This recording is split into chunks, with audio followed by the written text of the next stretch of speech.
جی دیکھیے امپورٹنٹلی جس ایریا کو ہم نیگلیکٹ کر رہے ہیں دیٹ از کہ وہ سیکٹس کو بہت زیادہ ہائی لائٹ کر رہے ہیں کہ جی وہ شیعہ لکھ کے دے دیں کہ جی وہ سنیوں کے پیچھے نماز پڑھیں گے، سنی لکھ کے دے دیں شیعہ کے پیچھے پڑھتے نہیں. I don't know he is highlighting too much this stuff. دیکھیے یاد رکھیے گا یہ جو سیکٹس ہیں میں سمجھتا ہوں کہ it is just the disagreements of the information ہے، یہ ڈس ایگریمنٹس ود ادرس ہے. کیا کہ فار ایگزامپل ایک چند لوگ دوسرے لوگوں سے کسی ایک بات کے اوپر ڈس ایگری کرتے ہیں تو آپ وہ سیکٹ بن جاتی ہے. ٹھیک ہے، دیکھیں نا سنی بریلویزم جو ہیں انہوں نے کچھ چیزوں پہ دیوبندیزم سے ڈس ایگریمنٹ کیا اور وہ یعنی ڈیفرنٹ ہو گئے. شیعہ کے جو لوگ ہیں انہوں نے کسی پوائنٹس پہ جا کے دیوبندیزم یا بریلویزم پہ اختلاف کیا، ڈس ایگریمنٹس کیے، and they are now having their uniqueness. اب یہ چیز یہ ہے کہ کیا یہ یونیکنیس درست ہے یا غلط ہے، اس پہ ہمیں ایک دفعہ ضرور دیکھنا چاہیے. ہزاروں لوگ یا سینکڑوں لوگ، کروڑوں لوگ یہ سمجھتے ہیں کہ جی یہ جو تفرقہ بازی ہے یا یہ جو ڈس ایگریمنٹس ہیں یہ ایکچولی اسلام کو نقصان پہنچا رہے ہیں. آئی ڈونٹ نو یہ بات درست بھی ہوگی، لیکن اگر آپ ڈیپلی دیکھیں تو یہ کہیں نہ کہیں اسلام کی خوبصورتی بھی ہے.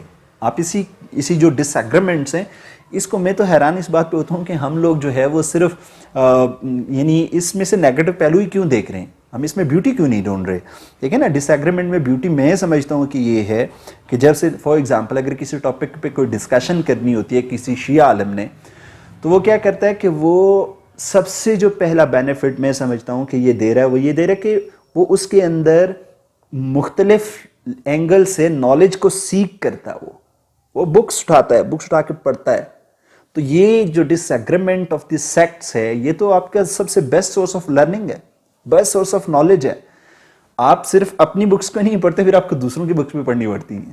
تو یہ تو ایک کوریڈور کھولتا ہے. It is the beauty of the Islam کہ اگر کسی انسان کا کسی دوسرے انسان سے ریلیجن کے اوپر کسی پوائنٹ پہ کوئی ڈس ایگریمنٹ ہوتا ہے. ہاں ایک چیز ذہن میں رکھنے والی ہے کہ جب ان ڈس ایگریمنٹس کی وجہ سے فساد پھیلے تو that is not good. Now it is the hallmark, now it is a challenge, now it is a threat. But once it is increasing the knowledge, once it is increasing the knowledge of the shelves, book کے form کی میں بات کر رہا ہوں کہ books لکھی جا رہی ہیں، تو it is the beauty.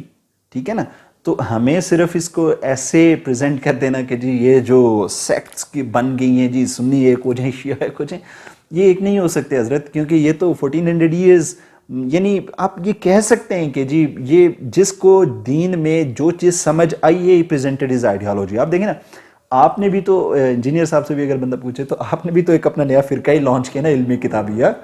What is the philosophy of علمی کتابی؟ مجھے نہیں معلوم ہے کہ علماء اس پہ زیادہ اچھا بات کرتے ہیں. آئی سا سو مینی علماء talking very well on it. اب دیکھیے یہ اس کی آپ نے ایک نیا فرقہ لانچ کیا علمی کتابی، تو they have their own perspective نا. ان کو جیسے آپ سمجھا رہے ہیں کہ جی دین کی یہ سمجھ ہے یہ بھی ہونا چاہیے، تو دے آر فالوئنگ اٹ.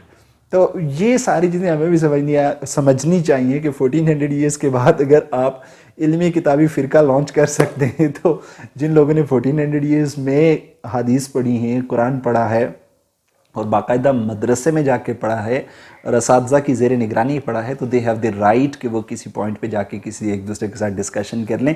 اور اگر وہ آپس میں کسی ایک دوسرے کے ساتھ کسی پوائنٹس پہ ڈس ایگری بھی کرتے ہیں تو ہمیں کوئی اختلاف یا ہمیں کوئی حق حاصل نہیں ہے کہ ہم آ جا کے ان کی لیگ پولنگ کر کے اپنا فین حاصل کر لیں.